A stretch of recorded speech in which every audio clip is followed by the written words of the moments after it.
All right, welcome back to the Carolyn Community Conversation. I am here with the wonderful Anjuli Morse, and I want to do a little bit of an introduction. We had her on the show once before, and wouldn't you know it, I had some internet issues, so I want to apologize for that. But she was such a great guest, and a lot of people had a wonderful time. So we hope you do so again. We're going to have a fun conversation. We're going to talk about everything. What I do want to say is that she is one of the founding members of the Babe Council. Kind of started right after the Women's March. Bunch of ladies looking for something to continue their work and improving the environment, improving their lives in around the Capitol and everything like that. And they came up with the Babe Council. And I just love the fact that it is marketed so smartly with the colors and everything is Babe, Babelicious. Anyway, here she is, the Babe herself, Anjuli Morse. Hi, Anjuli. Hi, thank you so much for having me. I'm excited to be back. Well, this is a true pleasure for me. You are a Saguaro High School graduate. You live in the district, but you and the Babe Council have not endorsed the candidacy of one Eric Curlin for the House. And so by you being on here, it does not in any way kind of show your political loyalties to me, but we're just going to have a conversation. Those people watching on Facebook can write in their questions for Anjuli or Anjuli, whichever you prefer. I found that out the last time. And Andy Gomez will get it into us at the Zoom, and hopefully through the magic of Facebook, we will get it out to you again. If you have a question, because a lot of people just want to make comments on the stream, that's fine. Put a bunch of question marks before you type your question, so it's easier for Andy then to go and just put it into the link. Okay? Okay. Hey, so Anjuli, we were talking about a bunch of stuff. The pandemic is upon us, right? Last time we spoke, you were doing a little bit of an outreach to try to influence decision makers and save the post office. Can you talk a little bit about that part of the Babe Council? Yeah, so we periodically release a product called Field Kits, and Field Kits are basically a Babe Council event mailed to your house. We like to say that Babe Council is kind of like Girl Scouts for grown-ups, but with cocktails. So the idea is that you are able to get informed and get involved in a way that isn't overwhelming and doesn't make you feel like crap afterwards. Something that's really sustainable and fun. And like you said, we really have this approach of applying kind of like health and beauty branding to activism and altruism. It's kind of like the sugar that helps make the medicine go down. So in addition to writing your legislators on saving the post office, you also earn a merit button for your good deed. And every field kit actually uses an entire book of stamps. So all of that money goes directly towards supporting the USPS, which is so important. Oh my gosh, you're not kidding. It's one of the things that, again, government in one group of government tries to prioritize and put for profit into everything. So they try to rip apart the post office, but because the post office is a government function, they deliver mail to everybody, no matter where they reside, for just under 60 cents a piece of mail, which is amazing, right? Yeah. That's not going to happen if it goes away, right? Yeah. Well, and the thing about it too is that the post office is solvent. It was actually legislation that happened in the last decade that has put restrictions on the post office, and it's why it's running at a default. And really all that has to do with post office pensions. Our legislation now requires that the post office pay like 50 years worth of pensions for postal workers, which is why the post office is insolvent. So it really isn't about the business of the post office. The business of the post office is good, and we need to continue to support it because, as you said, there are lots of places in this country where FedEx and UPS doesn't deliver. So if you rely on the post office for medication, for voting, it's crucial that we do not privatize the post office. Yeah. And when you talk about the whole pension gig, people can Google John Oliver and USPS, and he does a great thing. And last weekend tonight, I think, is his show on HBO, but you can get it on YouTube, and it's really funny but sad in the same time. How the post office was tried to be set up for failure. Yes. Hey, so we do have the pandemic upon us, and you are a Babe representative. Tell me about how Babes are impacted by the COVID-19. Well, I mean, obviously, we are all being tremendously impacted, but the effects of COVID are far reaching and widespread for women specifically, unlike the last recession, which financially affected predominantly most men. It was men who were losing their jobs. It was a lot of men who were highly invested in real estate. That it's actually women in lower paying jobs, healthcare workers, nannies. A lot of women fill those roles, especially in education and healthcare. So, in addition to losing money when we already make about 73%, 73 cents on the dollar, we're also taking on the lion's share burden of the household responsibilities for kids and for running of houses. Women are just really, really burnt out. And May is Mental Health Awareness Month. Yes. It's even more important now than ever that we're really taking care of ourselves and each other. Air masks on before we can help others. But as with all things, women right now, as with many things, women right now are really carrying the burden of the effects of COVID-19. One thing is for certain, women are tougher than men. I can vouch for that. But the fact is, it's just so crazy the way the whole thing is upside down, because I think that women have worked harder than men forever, but yet they get paid less and less respect. So I see what you're saying. I think you're right. COVID does affect everybody, but especially women. So that's really interesting. Let's dip a little bit into the mental health issue, right? So you talked about May being Mental Health Month, which is really important. You and I know that during this self-isolation, that a lot more of the issues will start bubbling up. And one of those issues being domestic violence, child abuse. We have a lot of serious concerns. Talk to me about some outlets where people can, do you know of any, where people can get some help mental health wise? Yeah, the calls on the mental health crisis line have surged like exponentially. It's interesting, I think, because obviously this all falls during Mental Health Awareness Month, but more so that when we're talking about mental health and isolation, a lot of negative outcomes, they go hand in hand with those two things.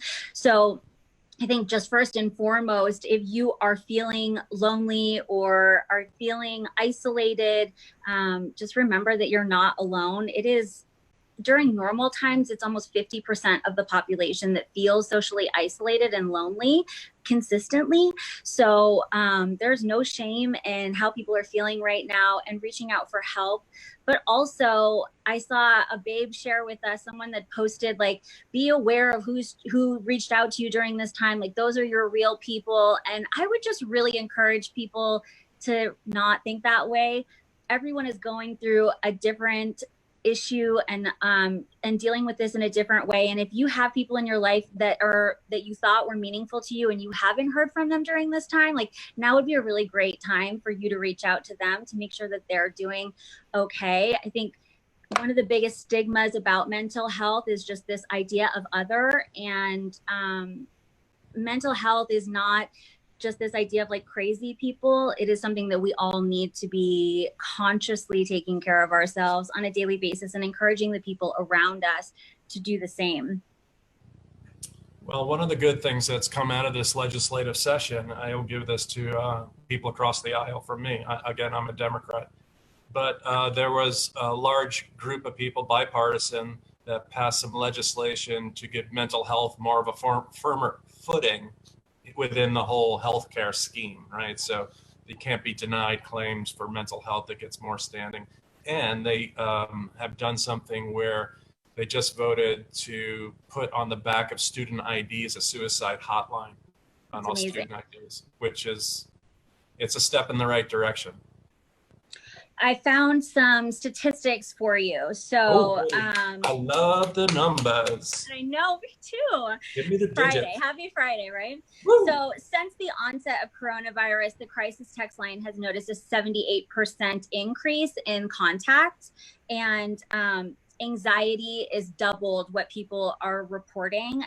Also, to go hand in hand with that, domestic abuse calls and reports have increased by 20% since the lockdown. And obviously, this pain is magnified by marginalized people.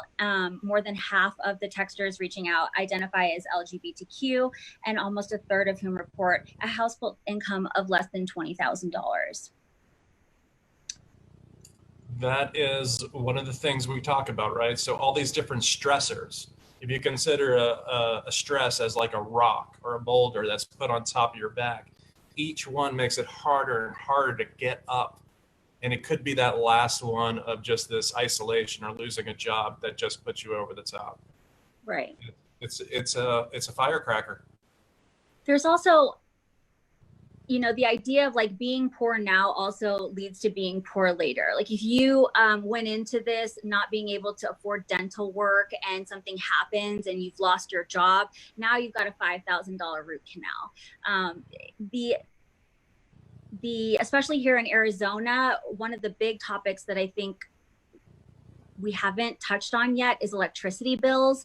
Right now, they've suspended disconnections and are giving people time, but there's going to be millions and millions and millions of dollars of outstanding electricity. And the idea that you're able to function when you're worried about whether or not your electricity is going to stay on or going to get shut off it's preposterous. We know that your prefrontal cortex cannot create any new ideas or take in any new information if you're under stress or in fear.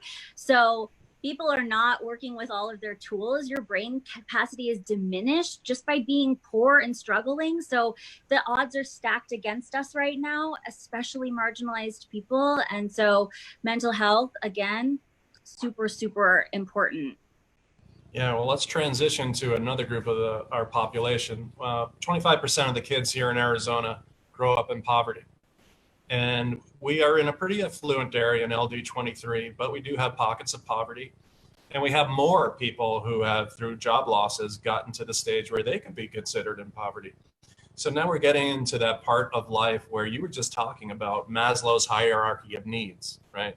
Safety, security, food, shelter. Those types of things, when they are under attack, then you can't get into what we call Bloom's taxonomy, which is learning.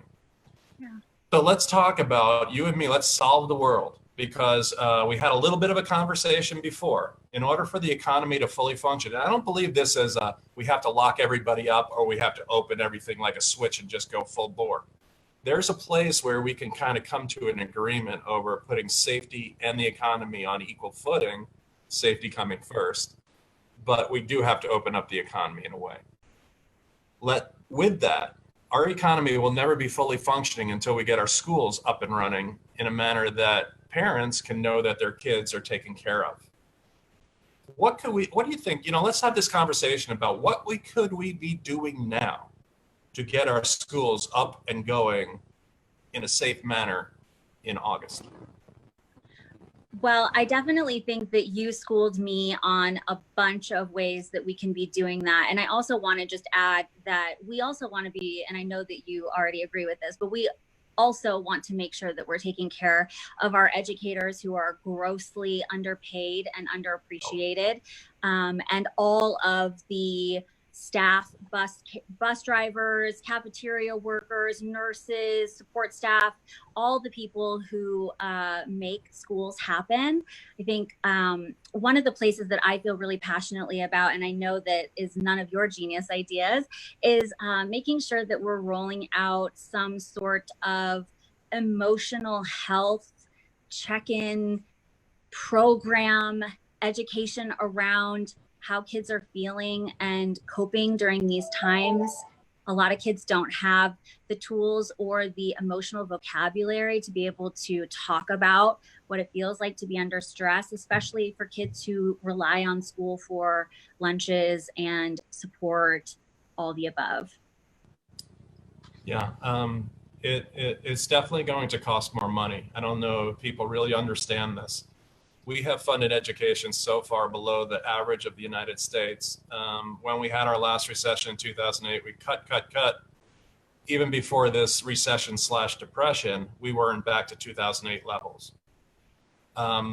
We have to do things a little bit differently in this state. We have to make a decision on what is important and put those priorities to the test and put money behind those priorities. So I was talking to you as, wouldn't it be great if the next stimulus kind of bill that came from the federal government actually helped bail out states, but each of the states could do a works program to reduce their unemployment rolls, because we're going to need more people in our schools. We're going to need them now setting up sanitizing stations outside every classroom. We're going to need that now to get everything up and running with the social distancing. So, things are marked off. We're going to actually have probably the need for teachers to do professional development over the summertime to get to the point where they can be working with both online learning and in-person learning. We're going to have all these things, but if we take the money that was going into unemployment, because we're going to need more people, we're going to need more bus drivers, we're going to need more cafeteria workers, we're going to need more janitors, we're going to need more teaching aides, we're going to need all these people. We could start training them now in a works program. I think it's a big idea. What do you think? I think it's a brilliant idea. And like I said to you when you started talking about it, I haven't heard a lot of leaders at this point coming up with programs and rollouts of how do we go back to business as usual, even if it isn't business as usual. I also think that making sure that we're using that funding for the implementation and actual physical tools of how do you roll out a safe school environment? So everything from all teachers being able to have handheld gun thermometers so they can shoot their kids as they're coming into class with thermometers. That was a bad way of phrasing that.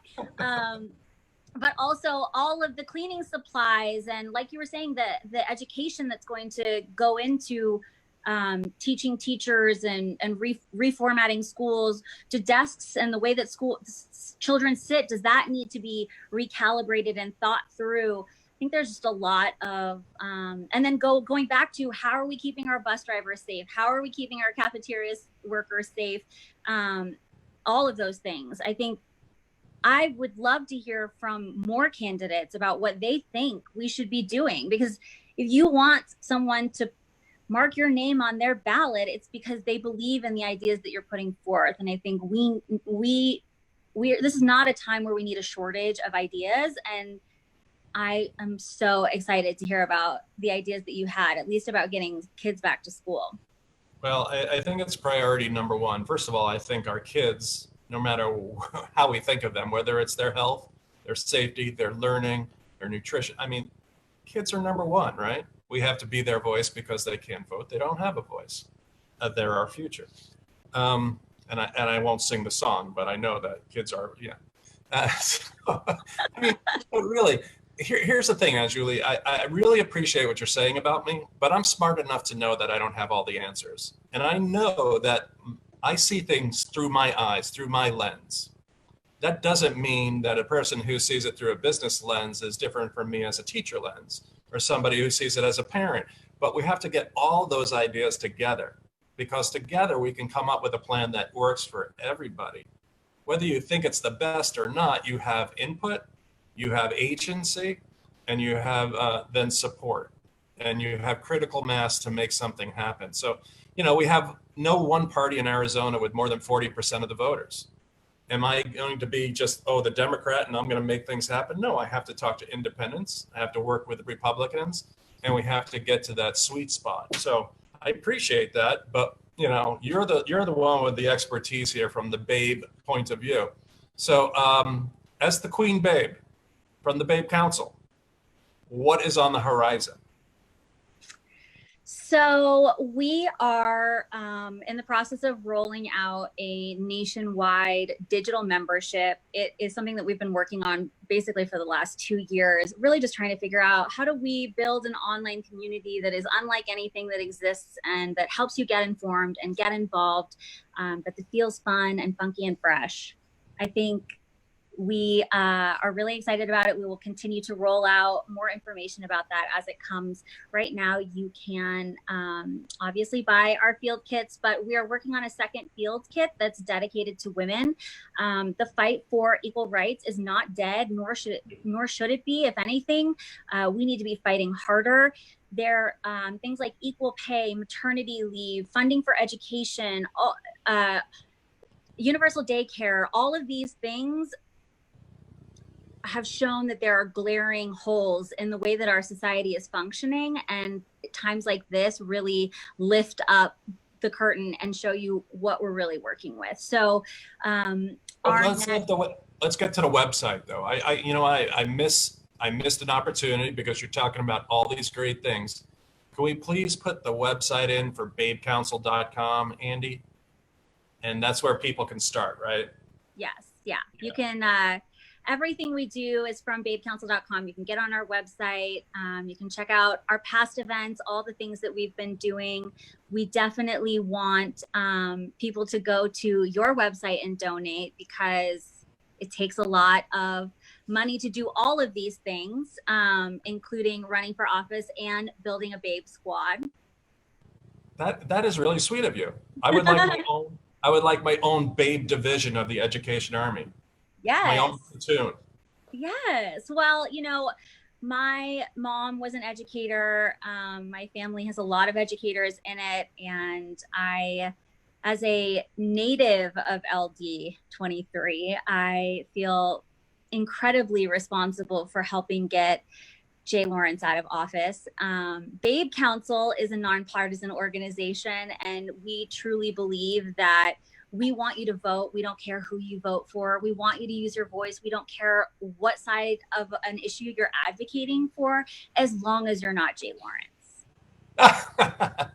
So I can actually talk about periods without going, ooh, it's gross and I got cooties, like our friend did, which is funny because the first time I met you, you were actually collecting feminine hygiene products for ladies who are in jail that were only allowed 3 pads a month or something like that. Yeah. Crazy stuff. Hey, yeah. You know what? The fact that you want babes to be informed and vote and nonpartisan, that's great. Coming up in the month of June. Now, just check this out. We have mayoral Mondays. So all 5 candidates for Scottsdale mayor will be on in successive Mondays. Boom. Then we also have the city council candidates, all 9 of them in the month of June. So the month of June is all Scottsdale local politics. Tune in, ask your questions, get your information, and make sure you vote. And of course, babes should be on the permanent early voter list, so they always can vote no matter what. If you are not on the permanent early voter list, I would like to take this as an opportunity to do a small commercial for you. As a deputy registrar for the state of Arizona, I take it very personal that people should just vote from home. It's really, really hot out. Why do you want to go outside? They will mail you your ballot. And while you don't get a sticker, which I definitely think there's something wrong with that, why are they not mailing the stickers with the mail-in ballots? We're going to work on that. I got an idea for that too. If you want people to vote, you have to give them stickers. So also, Babe Council does a voting field kit every year. This will be the second time we've done it. That will give you everything that you need to know about propositions, judges, how to vote, where to vote, how to get out the vote. And if you're on the permanent early voting list, Babe Council will hook you up with a sticker. Nice. I have an idea about those stickers. Not only just involve the ones that go to you with the permanent early voter list, kind of like open on this date and wear it proudly, but if you want to go to the polls with your kid and let your kid vote, they get Apple stickers that are scratch and sniff. So they are voting stickers that are like apple pie, American apple pie. Scratch and sniff. Let's grow the next generation of voters. I really genuinely feel like our government is sleeping on Scratch and Sniff. And of all of your platforms, this is the one that I most wholeheartedly agree with. And I pretty much agree with all of yours. So, Yeah. Well, I won't go crazy into the edible crayons, but okay. Uh, hey, this has been a great fun. Again, you need to go to babecouncil.com and hook yourself up with a great group of ladies. I think the only requirement is that you're feminine, right? as long as you are a femme identifying babe who wants to do good for their community, just give back a little bit, drink some cocktails, our spot's for you. Right. So yeah, get that out there and sign up. I know you have an email list. You got to scroll down to the bottom, sign yourself up. You can always delete an email, but you at least have the opportunity to hang out with some great people. So, Anjuli Morse, so you ready to get babelicious and do a little game? I'm ready for redemption. Okay. So, part of the Babe Council is the fact that you guys do such a great job in marketing, and it's all pink. Everything's pink. Love it. I'm a big pink fan. Yes. And last time I asked you questions that either had started or ended with the word pink, like Pink Floyd and Pink Lemonade. And I think we might have had like a little gap in years. I think we're pretty close in age, but we're not.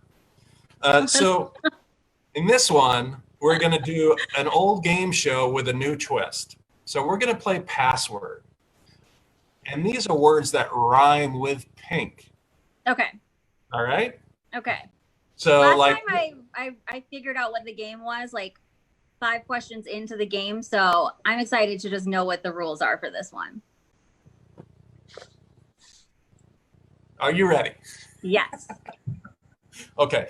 So this is the way it works. I'm allowed to say kind of one word. You can give an answer. And then if it's wrong, I'll give you another one-word clue. Ready? Okay.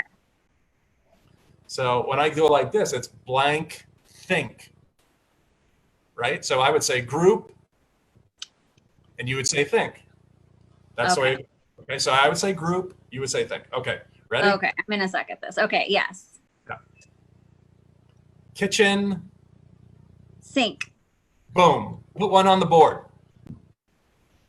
Missing. Link. Beautiful. 2. Rat. Rad. Rat. Rat. Are you saying rat or rad? I was saying rat with an accent like a gangster. Oh. Rat. I don't know. This is part of where. Oh my gosh. Okay. It isn't. I think this is our age. Yeah. You dirty rat. It's a rat think. All right. Oh, rat think. Okay. I got a muscle. Kink. Boom. We're back on the board. Blank coat. Blank coat. I don't know. Luxurious. Oh, a mink coat. Bam. Babes don't wear real mink, though, do they? Only if it's vintage. Didn't think so. Okay, ready? I think. Wink. Can I have multiple answers? All right, ready? Here we go. Squid. Ink. Very nice. Squid ink. Psychologist. Think. No. Blank wrap. Shrink wrap. Nice. Okay, last one. This is a tough one. Sausage. Is it before or after? Blank sausage or sausage? No blanks. No blanks. I'm just saying sausage. Sausage. Link. Wrong. No. Spicy. Put the two together. Oh, spicy. What was the first one? Sausage. Last clue, and you're going to get it. Ready? Okay. Barbecue. I already said links. Spicy. No? Oh, spicy. Spicy barbecue sausage. Bang, bang, bang, bang, bang. I don't know. Hot links. Hot link. Oh, you were looking for 2 words. I put them together as one word. All right. Well, Anjuli Morse, you are such a pleasure. We'll try to have you on in a month and find out how you're doing with everything. If you want to get a round of drinks in with the Babe Council, go to babecouncil.com, sign up for all that and other fun, right?